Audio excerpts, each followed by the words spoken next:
ఈరోజు సోషల్ మీడియాలో క్రికెట్ అంటే మ్యాచ్ కాదు, ఒక daily fan war. Dhoni fans రోహిత్ని vada pav troll చేస్తారు, కోహ్లీని జోక్లీ అని ట్రోల్ చేస్తారు. కోహ్లీ ఫ్యాన్స్ రోహిత్ని ట్రోల్ చేస్తారు, ధోనిని క్రెడిట్ స్టైలర్ అని అంటారు. రోహిత్ ఫ్యాన్స్ మళ్ళీ ధోనిని ధోబీ అని, కోహ్లీని టార్గెట్ చేస్తారు. ప్రతి వికెట్కి ఒక ఫైట్, ప్రతి లాస్కి ఒక బ్లేమ్ గేమ్, ప్రతి మ్యాచ్ తర్వాత ఒక న్యూ హ్యాష్ ట్యాగ్, ఒక న్యూ ఫైట్.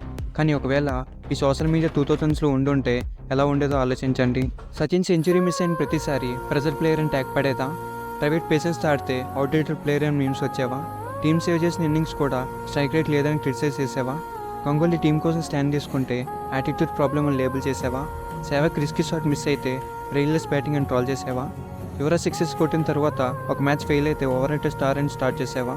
ఫైనల్లో రన్స్ రాకపోయిన రోజు ఫ్లుక్ ప్లేయర్ అని ట్యాగ్ చేసావా? అప్పట్లో ప్లేయర్స్ మిస్టేక్స్ చేసినా ఫ్యాన్స్ సెట్ చేయలేదు, రెస్పెక్ట్ చేశారు. ఫెయిల్యూర్స్ని ట్రాల్ చేయలేదు, సపోర్ట్ చేశారు. అందుకే ఆ జనరేషన్ క్రికెట్ని స్ట్రాంగ్ చేసింది.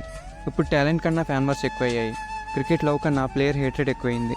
మేబీ ప్రాబ్లం ప్లేయర్స్లో కాదు, మనలో ఉంది. మీ ఒపీనియన్ ఏంటి? సోషల్ మీడియా ఉంటే 2000s లెజెండ్స్గా మిగిలే వల్ల, లేదా ట్రాల్స్ వల్ల కెరీర్స్ ఇంపాక్ట్ అయ్యేవా?